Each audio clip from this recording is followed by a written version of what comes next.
It's time to let go of the end of the rope. Bankai.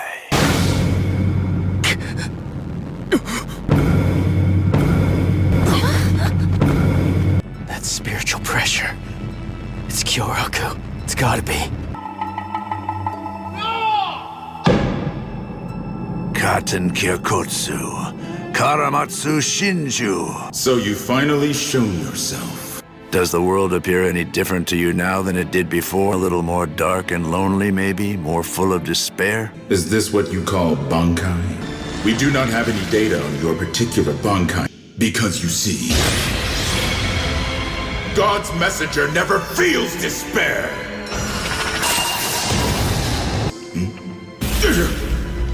Tamerai Kizu no Wakachiai, in which the wounds a man inflicts on his partner appear on his own body.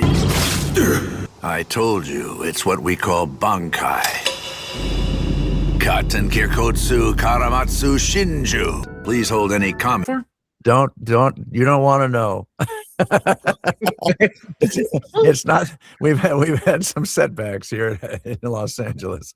I'm not going to go into the details. It's too complicated. But we're having some things. Doesn't have to do with this stuff anyway. Oh, I try to remain optimistic. You know. Yeah. I'm optimistic, but right at the moment we're right in the middle of it and just fighting our way out. Anyway, apart from that. How are you? I'm doing fine. I did my daily routine. I went to the gym, got a workout in, had a shower and eat. So yeah, just trying to stay healthy. Okay, that's good. So, well, if all the small talk is over, I guess we can get this thing underway, shall we? So, nice to meet you. My name is Phil. I'm host of the Conversation Podcast, and I have a special guest today. Introduce yourself. Who's Steve Kramer I'm speaking to this Wednesday afternoon? Really, who is Steve Kramer? I ask myself that all the time. Steve Kramer is actually my stage name, but that's how everybody knows me, so I'm not going to go into my legal name and do all that stuff. But anyway, hi, it's Steve Kramer, and I'm here. There you go. Now, before we get into it, let's do a little bit of an icebreaker. This is gonna be interesting. What's one character that you've always wanted to voice, but you never got a chance to? Oh my God, that's an impossible question. That I never got a chance to. It was Donald Trump. No, it's not Donald Trump. I do not know. I cannot answer that question. Somebody that I always wanted to voice, and I thought I got everybody that I wanted to voice. I've done a bunch of voices over the years. I was looking at my resume at one of the conventions I went to. It's like 8 pages, single spaced. 8 pages. It's ridiculous. It's an enormous number of things. There's probably 400 or 500 credits on there of things that I've done, and not everything's on there. I know that it's not. So I don't know if I can answer the question, who would I like to have done? I've done an awful lot of voices. I know that. So I'm going to be satisfied and say I did all the voices I wanted to do. Okay.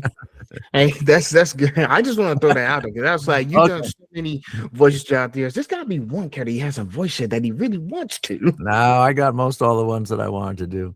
Some people always ask me, what's your favorite character? And to tell you the truth, even at the conventions and stuff, when I'm signing things, my favorite character that jumps to mind is somebody that it's like nobody's seen this project. I don't understand it. It was a project called Is No Good. It was spelled IZNOGOUD, Is No Good. And I was the main character, and his name was Is No Good. And he was the assistant to a sultan, and he spent the entire series trying to overthrow the sultan so he could be sultan. Wow. And yeah, I want to be sultan instead of the sultan. Woo! And my cohort, my brother in arms was a character named Adu Lafalat, being played by an actor named Michael Sorich that some of the people out there probably know. And we had a great time doing this series. It was written funny, and the characters were funny, and we just enjoyed this. We enjoyed the sessions all the time. So that was one of my favorite characters. All right. Well, shoot, I might have to give that a watch then. See what's all about.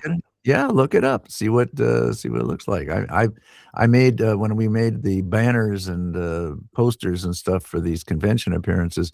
I looked at the one that they submitted to me, and I said, "Wait a minute, where's Is No Good?"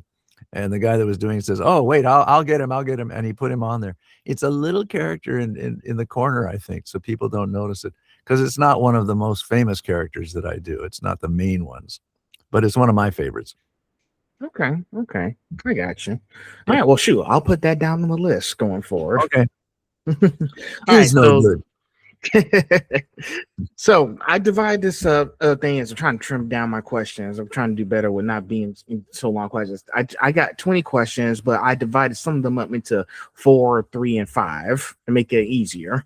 So Okay. let's go ahead and start with number 1, the origins or early career. What first inspired you to pursue acting and eventually voice acting at one point?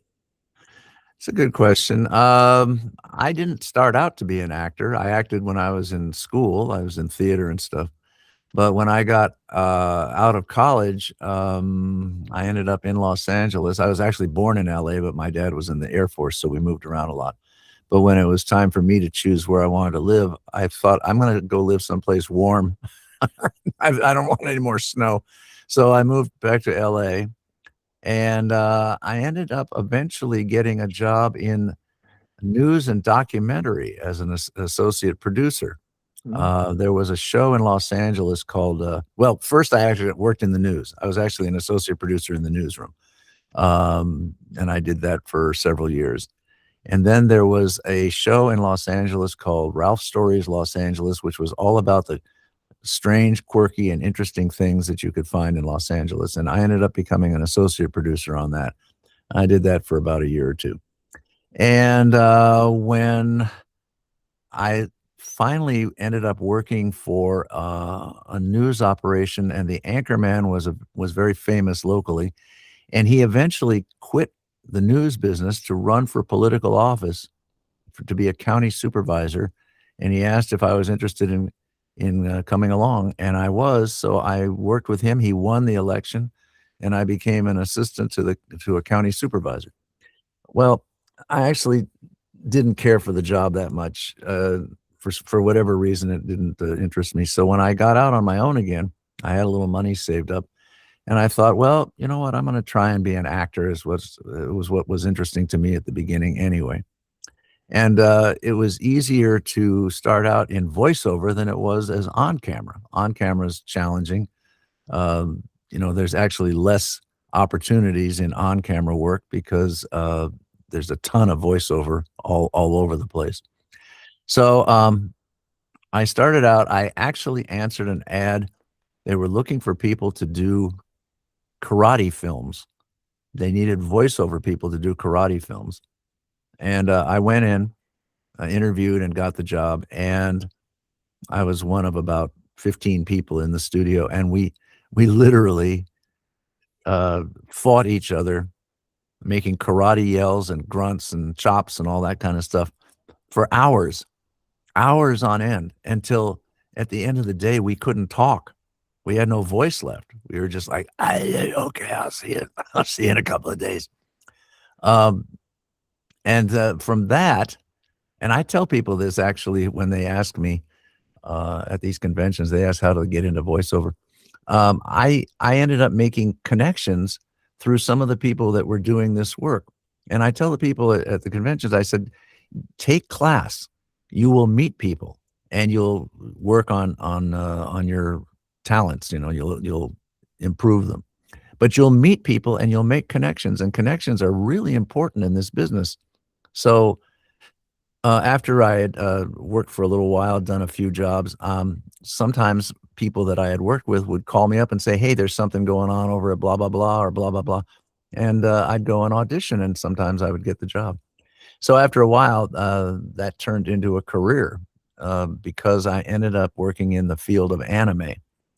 And anime was very new in Los Angeles, in the world, really, in America at least. It was very new at the time. We just started working on it, just turning it into English.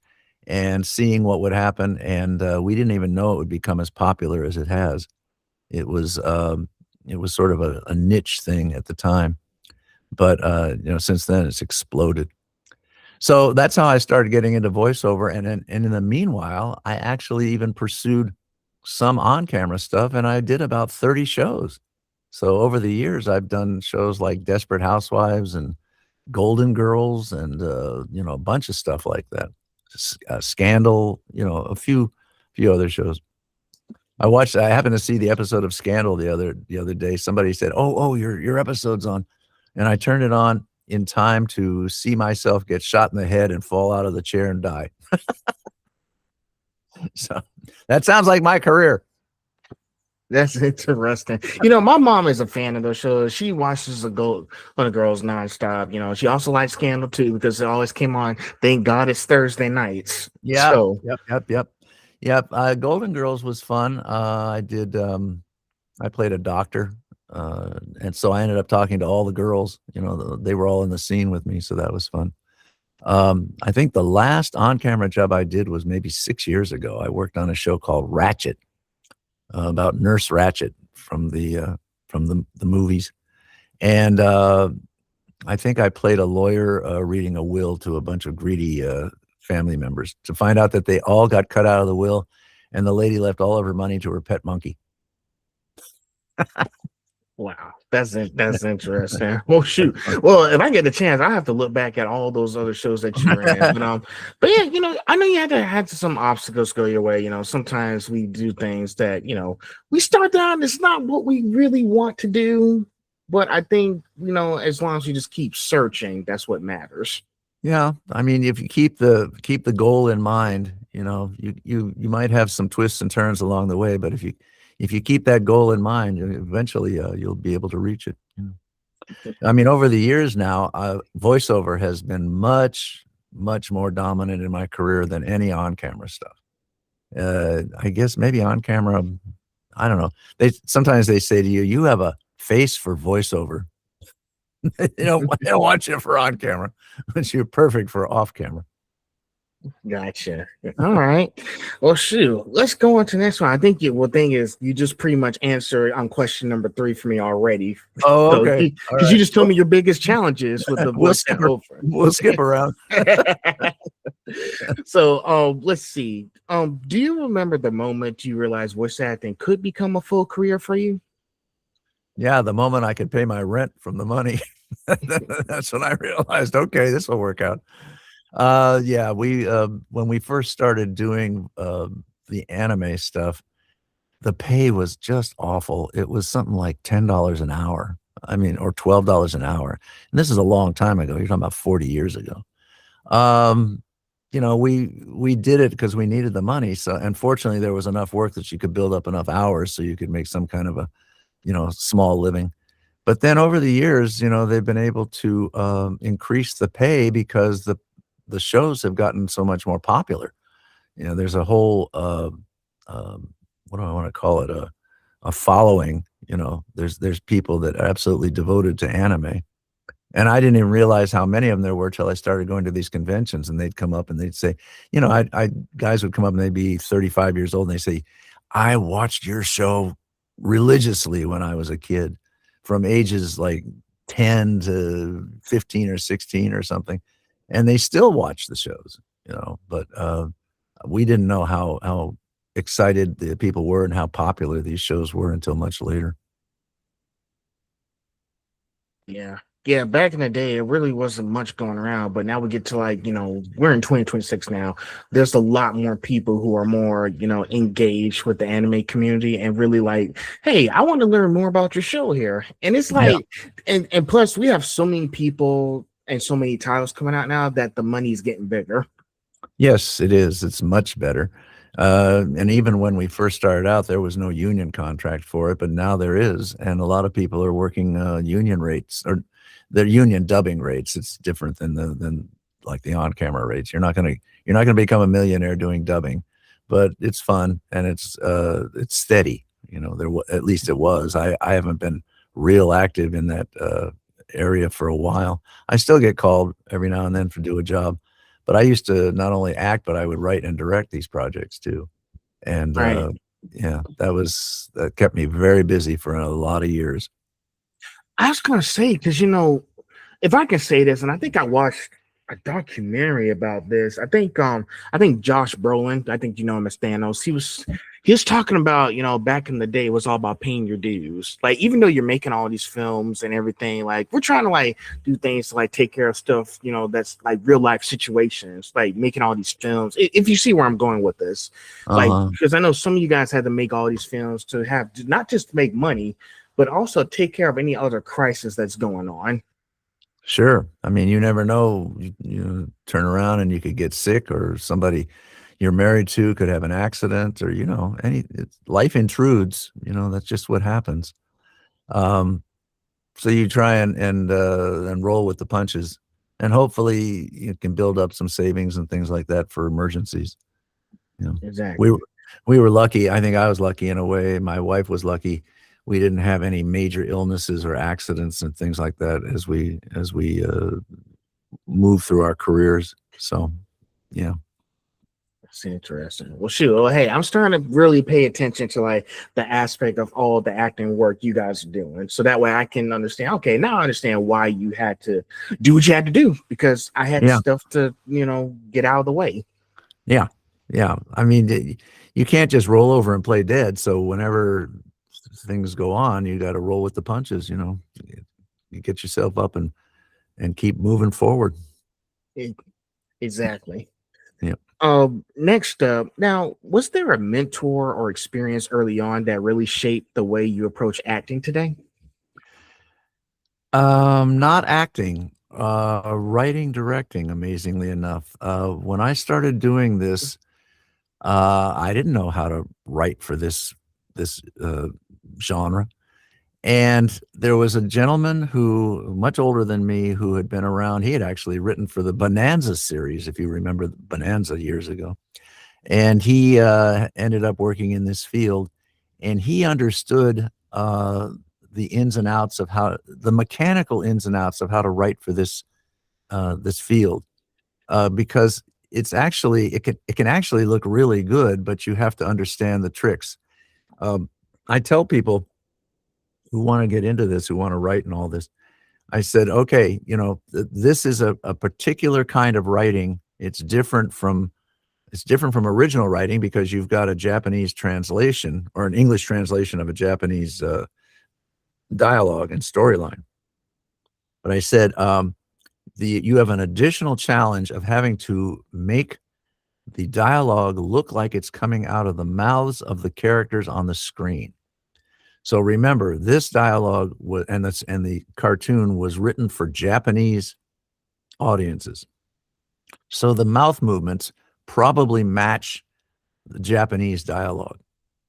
Now you're faced with the challenge of trying to make the English dialogue fit in the mouth and make it look like it's approximately English.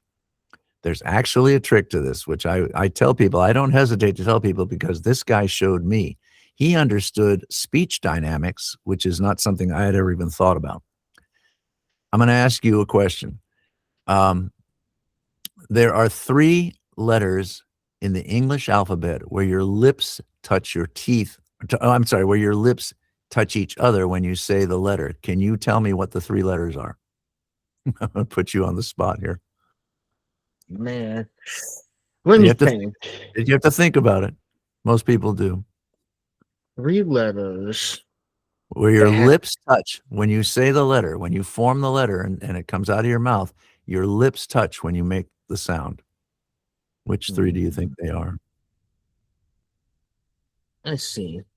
Wait. You're going through the alphabet right now in your head. Everybody. Everybody. I'm trying to think. Everybody does. Oh, let me think. M. Put you on the spot. That's right. One of them is M. Okay. M. B. B is another one. Okay. P. P. Those 3 letters are the only ones where your lips touch when you say the letter, when you make the mouth movement. And in speech dynamics, those are called bilabials. Don't ask me why. I didn't make the word up. Then there are 2 letters in the English alphabet where your lower lip hits your front teeth when you say the letter.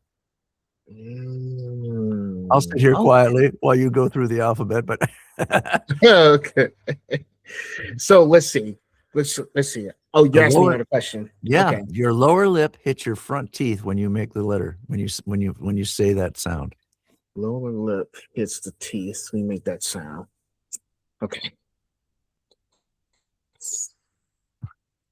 Let me think. Got awfully quiet on this podcast, didn't it? No. Let's see. Nope. No, not that one.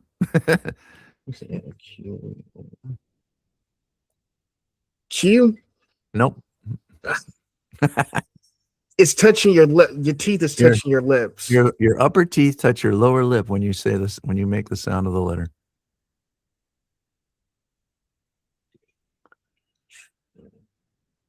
Folks, I'm watching him go through the alphabet one at a time, letter by letter.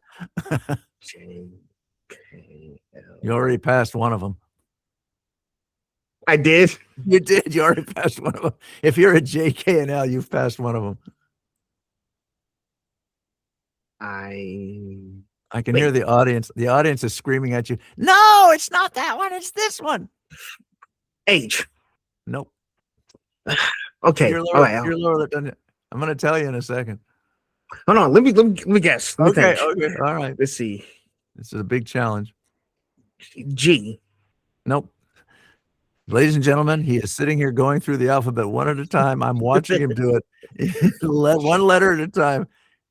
Lower lip hits your front teeth.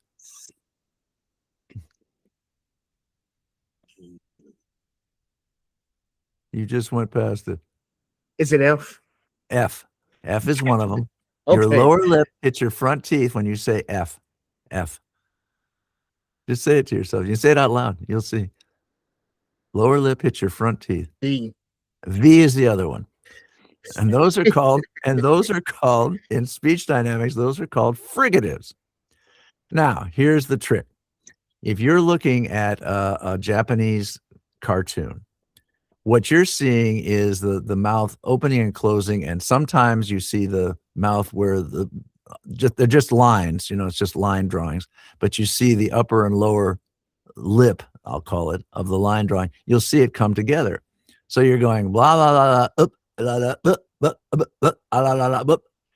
When you see those lips come together, if you can put in an M, B, or P sound, or even an F or a V sound, because you can fake the F and V, eventually, if you're good enough at it, eventually the audience will stop seeing how off the lips and the words are and just start listening to the dialogue and watching the show. Because sometimes it's very jarring.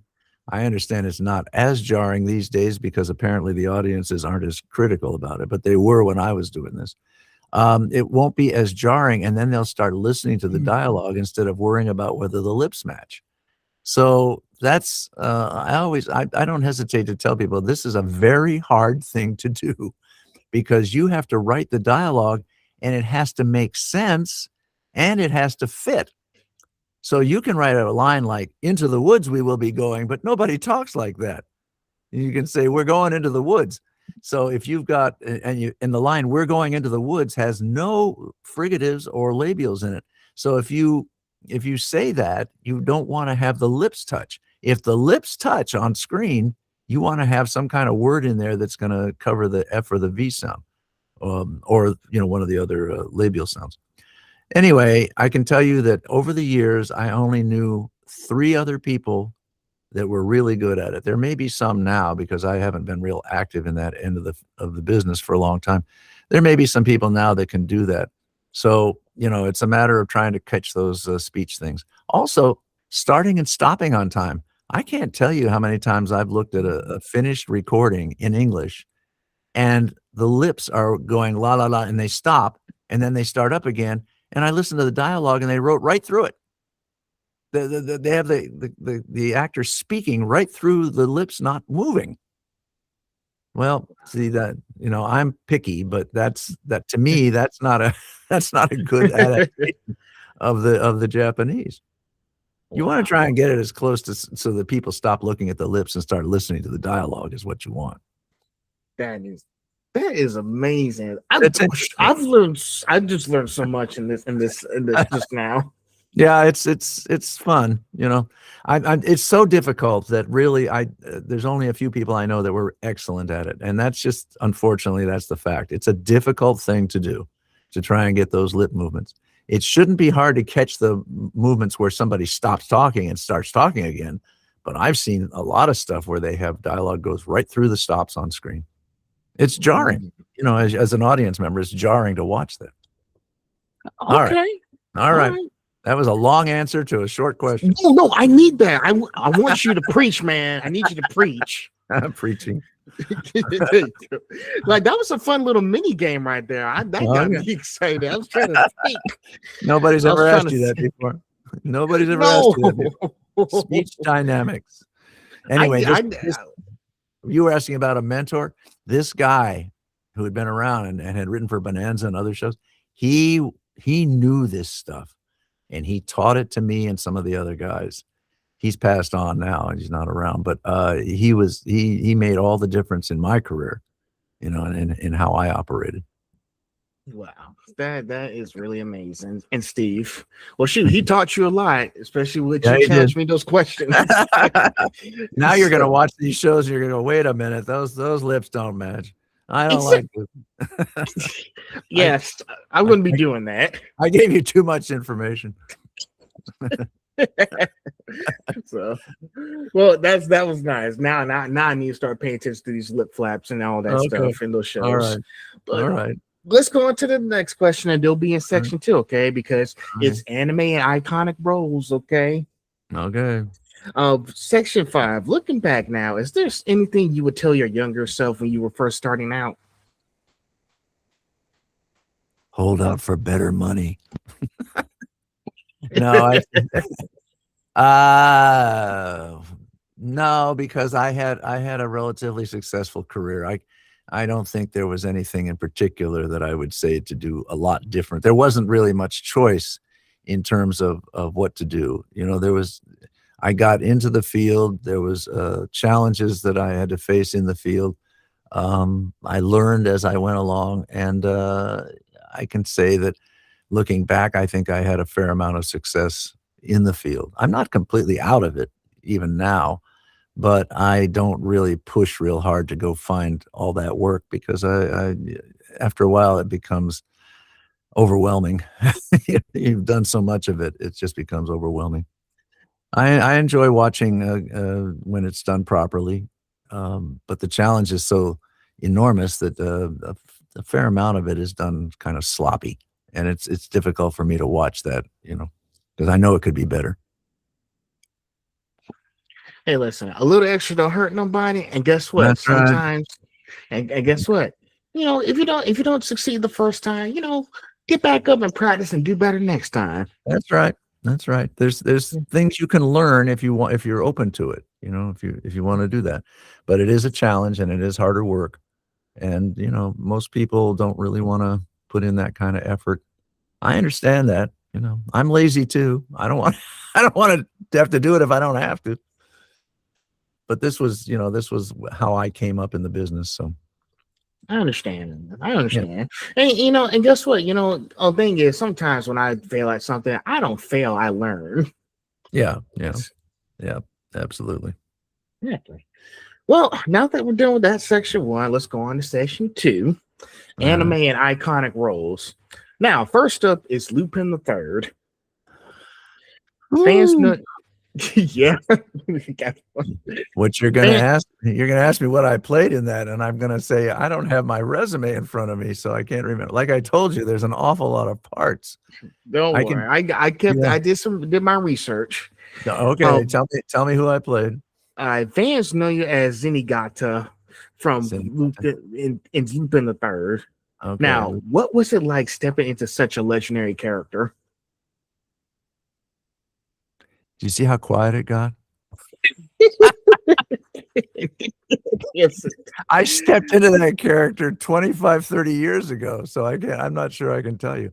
Yeah, I can talk about if one of your questions is what are my most iconic characters that I have had to deal with over the years, I can talk about that very much easier, much more easily. Because I particularly run into this when I'm going to the conventions and all. The three characters that I'm most known for are Hiruzen Sarutobi, who is the third Hokage in Naruto, Shunsui Kyōraku in Bleach, and Shenron the Dragon from Dragon Ball. And I can and tell Supreme you, Kai too, and old Supreme Kai from Dragon Ball. But I can tell you that I get more requests for those characters than almost anybody else. Even though I've got, all these other characters that I had done over the years. Sure. I mean, the best way I can judge, which characters made the most impact is by the fans that come up at these events and want autographs on particular characters, on particular prints or on toys or whatever. And those three are absolutely the most requested. So I have to say that those must be the most impactful characters that I worked on, because those are the ones that people are most interested in. I was in Power Rangers. I played a number of villains or monsters in Power Rangers. What was the other ones that Here we go with the 8 pages of credits. Take your time, man. I'm not rushing. I didn't bring the resume in for the audition, for the interview, so I can't remember all of them. I said Power Rangers. There was some particular characters in Power Rangers. I think Slippery Shark and Robo Goat. And Robo Goat of all things, and Darkonda. Was Darkonda from Power Rangers? I'm trying to remember now. God, it's so long ago. Power Rangers. I can tell you a story about Power Rangers. When we first were approached on that, I was working for Saban Productions in Los Angeles, and the guy that owns the company, his name is Chaim Saban. One day he called like 5 or 6 of us into a conference room, and he says, he's Israeli. He says, I want to show you something that I just bought from Japan. I think it's going to be very big, very big. And he starts showing the first episode of Power Rangers. I don't know if you remember the early Power Rangers. I don't know how they work it now, but it was like, it was a 6 Power Rangers, and they kept running into these monsters that they had to fight and overcome. It was all about having these big karate fights and stuff on screen. But the monsters were just so cheesy. I couldn't believe that anybody was interested in there. And there's 5 or 6 of us in the room watching this, and our mouths are hanging open. We're going, what the hell is this? And in the back of the room, Chaim Saban is pointing at the screen and going, oh, look at that. That's so funny. He's a billionaire, and I'm working for wages, He's much smarter than we were, because it became this huge franchise. It's still going today. But I know I did some of the monsters on that, so that was interesting. And now I've forgotten the question. I get so far off the subject, I can't even remember the question. Again, I let you preach because I like you let me, I'll go on. You might have to cut me off. But yeah, I said about Lupin the Third, but I do have characters from Bleach and Dragon Ball Z for the next 2 questions, if that helps. All right, go ahead, go to those. I might know a better answer for those. Yeah, of course, man. And so you also voiced Shunsui Kyōraku in Bleach. How did you approach portraying a character who was both laid back and incredibly powerful? Because I'm laid back. I don't know if I'm incredibly powerful, but I'm laid back. My general approach to this stuff is to be more laid back. I've done a ton of monsters over the years. I've done great big growly, creatures, and I've done just real people. But you end up, you sort of get into a what's the word I want? I'm trying to think of how I want to say this thing. It's like being typecast. I mean, if you are good at doing monsters, they tend to want to bring you in for monsters. And if you're good at being the lead character with a nice, pleasant voice or, calm voice or whatever, they tend to want you to do those. So over the years, I've done both. And Shunsui is probably the calmest of the characters that I've ever done. Normally I end up doing, big growlies. The character in Naruto was also relatively calm. He was supposed to be a teacher, a mentor, a sensei, I guess you'd call it. So, those would be more quieter voices. Shenron the dragon, of course, was a dragon. So, he wasn't going to be a laid back particularly. Although I take that back. He, in his own way, he was laid back. He seems like every time they would summon him, he'd be irritated that they were bothering him. So, what do you want from me? They said, we want one of our wishes granted. Very well, I'll grant your wish and now leave me alone. I want to go back to sleep. And I think those three have been the most prominent for me, particularly at these conventions, because they have toys. They have Funko Pops and stuff that are associated with them. The first one was Shenron. Shenron has like 4 or 5 different Funko Pops. It's got little ones and then one 10-incher. The Hokage had one that was released a year or two ago. So that was the first time I'd been able to see him.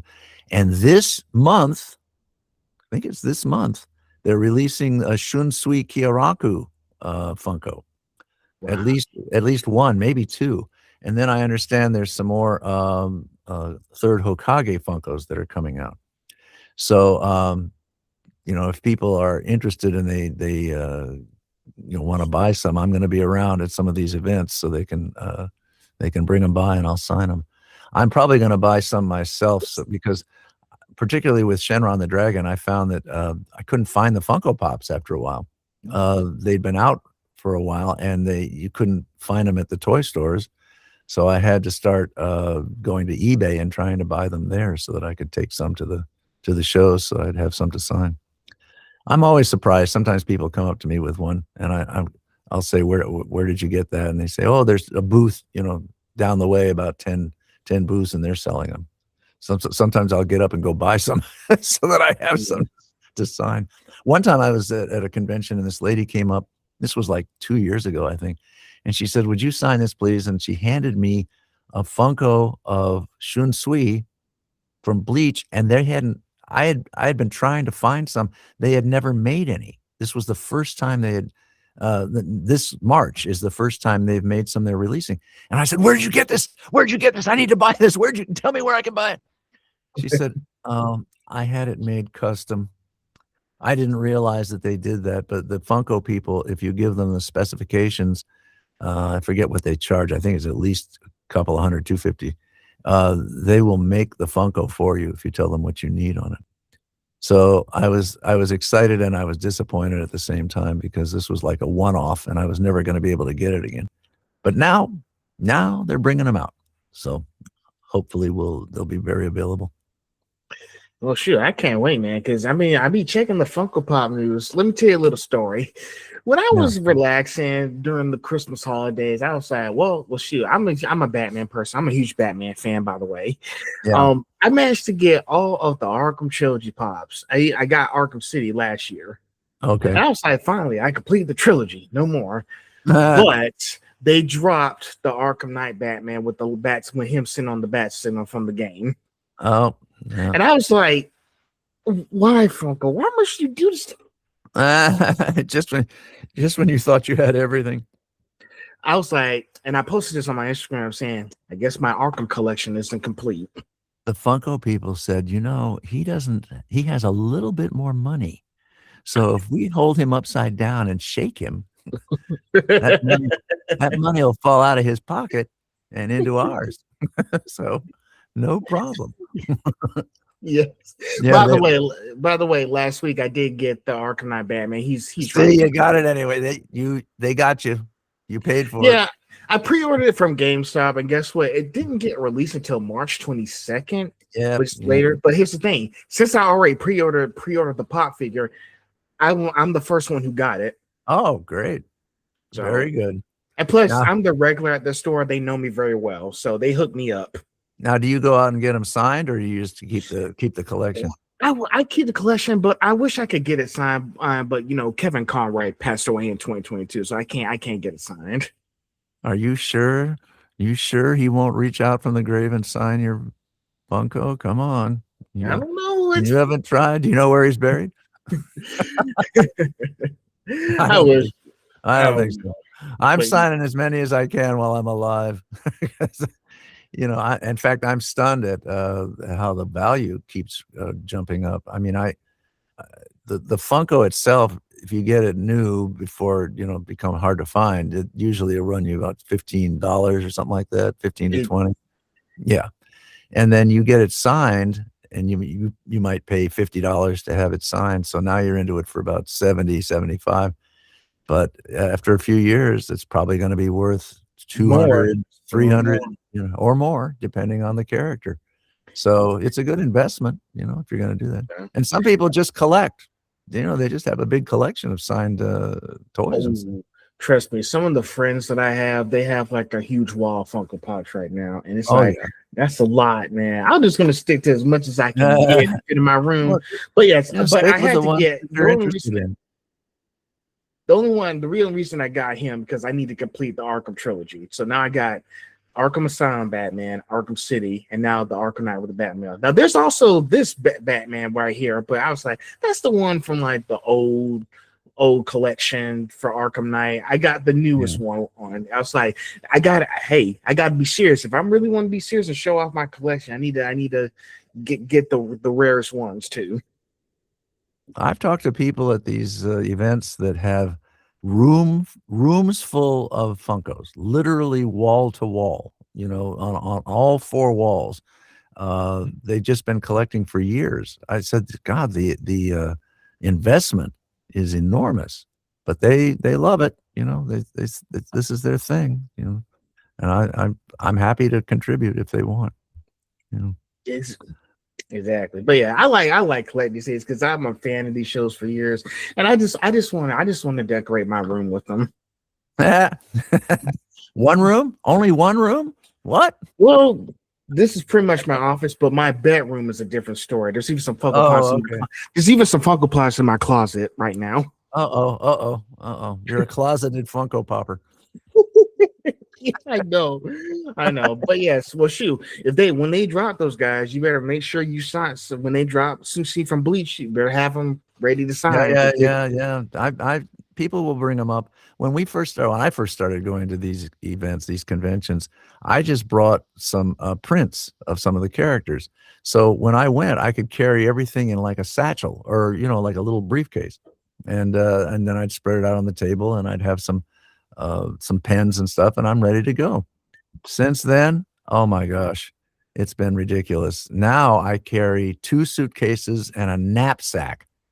I put some of my change of clothes in the knapsack along with some of the other stuff, but the suitcases are filled with Funkos and you know, all kinds of things. One of my best-selling things is sets of Dragon Balls.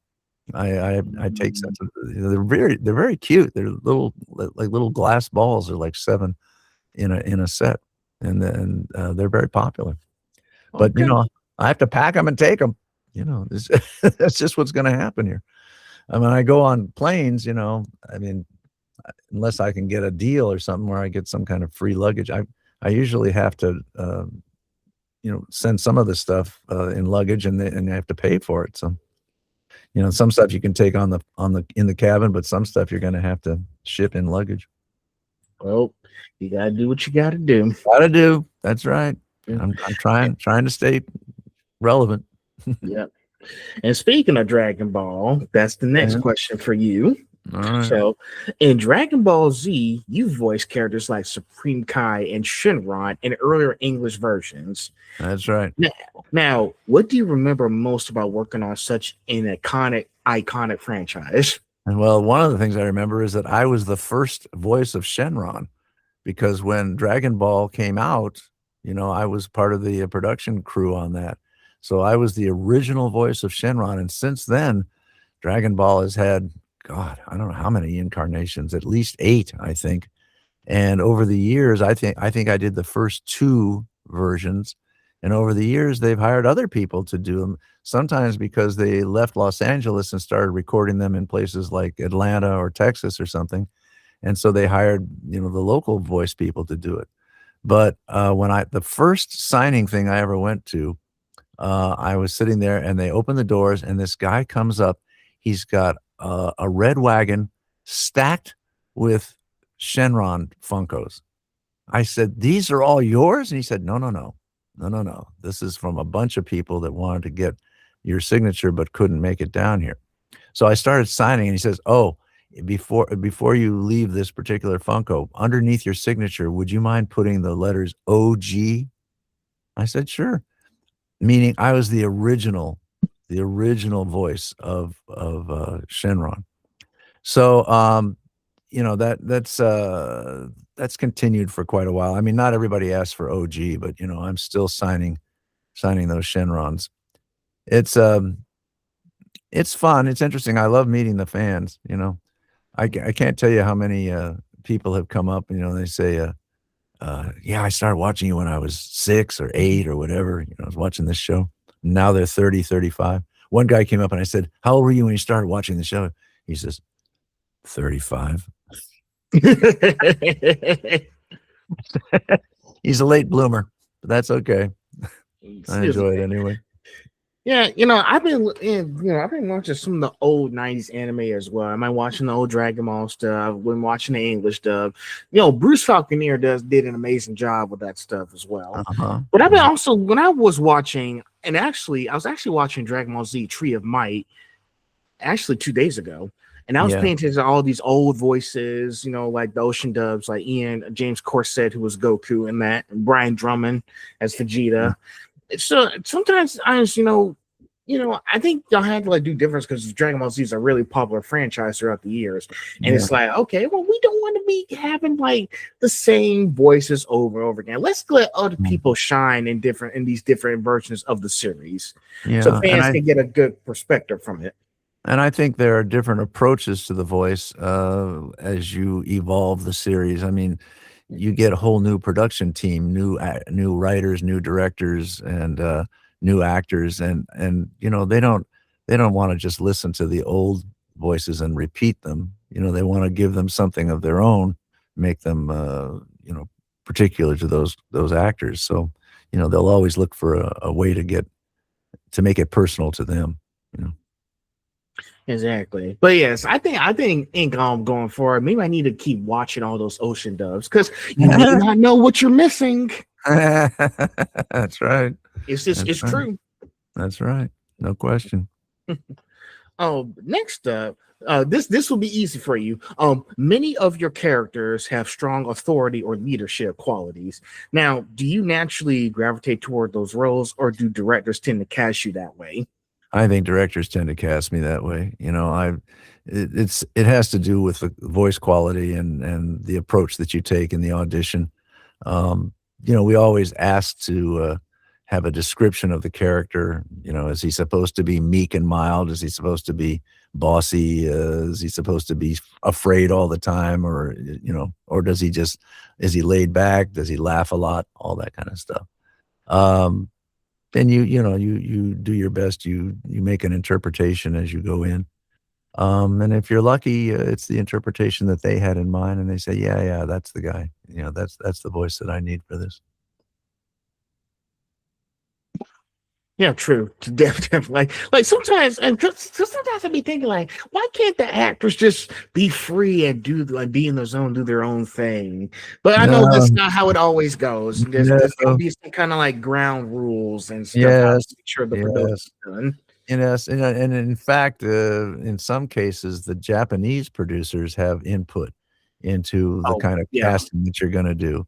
I mean, we're doing an English version, but the Japanese, particularly these days, I think, don't want to just lose control of the material, and so they have some input as to what kind of voice they want. I don't think they get to choose, say yes, this guy or this guy, but I think they have input. You know? Yeah, because And I know. Oh, go ahead. Oh, I was going to say, a couple of the representatives that I work with, one in particular, they were trying to set up a convention appearance where it would be the original Japanese voice of the character and the English voice of the character. I know they were trying to do that with the third Hokage. They were trying to arrange a thing where they would bring over the Japanese voice actor, and we would both appear next to each other on the stage, which is interesting to me. I don't know if the Japanese voice actor would understand anything that was going on. If I went to Japan and they did that, I'd be sitting there going, huh? No, I need an interpreter, please. Thank you. But Okay. it hasn't happened yet, but we're trying to work on it.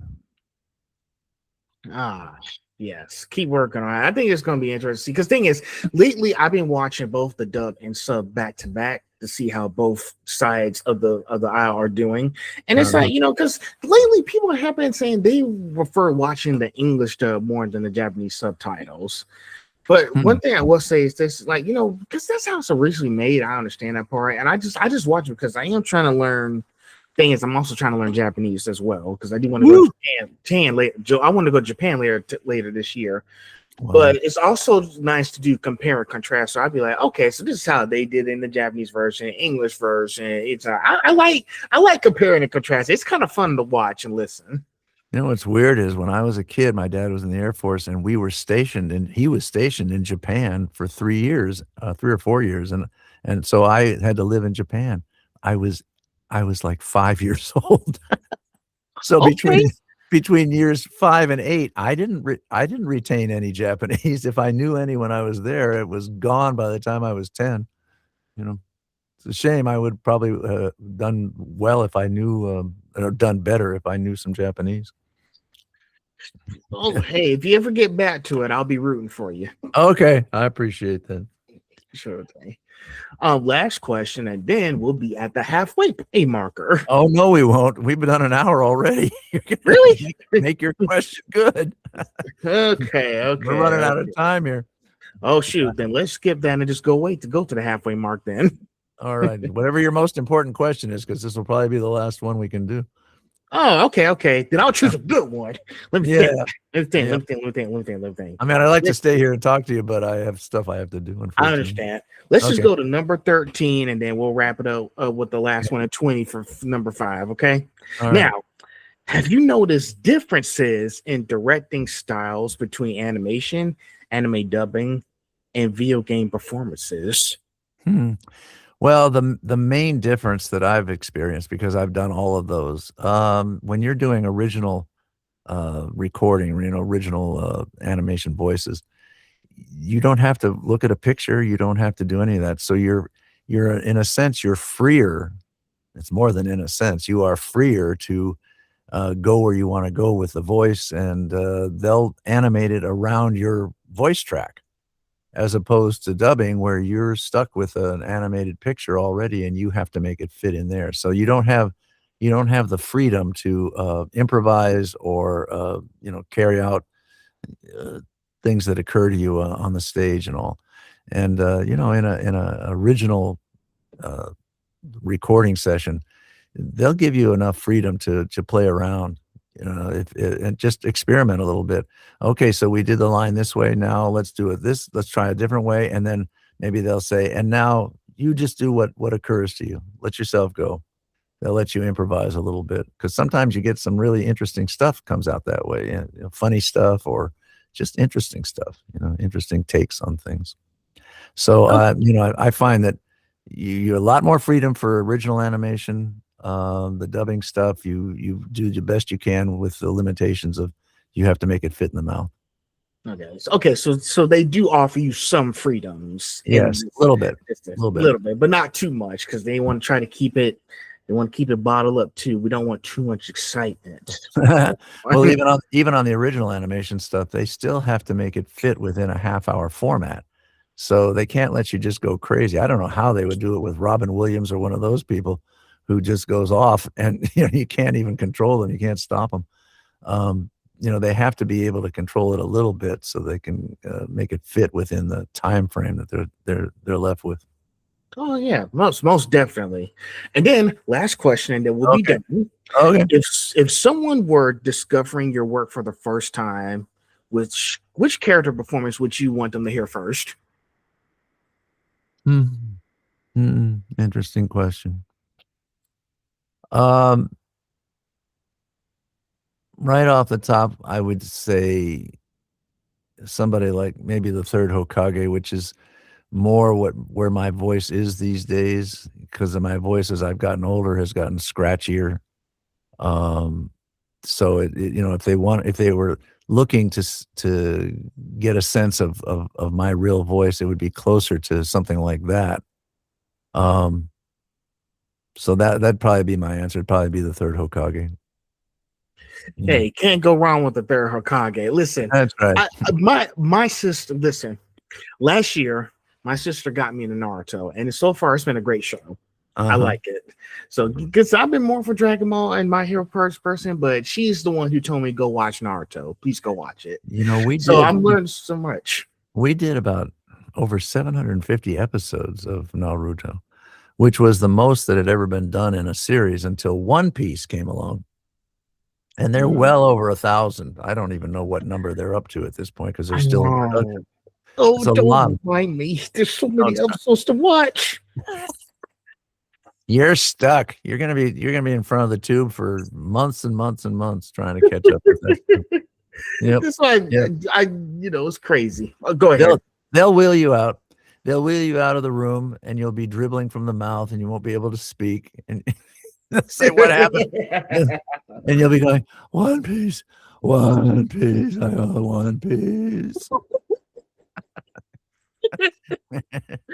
Oh, and I'll leave you with a voice of oh my God, what's his name from Dragon Ball? The old Kai, because people say, did you enjoy playing him? I said, how could I not enjoy playing him? He liked to grab women's boobies. He was an old lech. That is hilarious, man. I like it. Shoot. I better go back and watch some of the original voices too, as well. That's right. You got me excited. Yeah. Well, thank you for inviting me onto the show. Thanks. I hope. Did you enjoy this conversation today? Absolutely. Sure thing. I just want just making sure so I can make sure if I need to improve next time. Oh no, you're doing fine. Appreciate it. Good questions. Well, shit. Well, hey, I appreciate you coming on. Sure. Absolutely. Thank you. And I hope to see some of you guys at conventions coming up in the next couple of years. Look.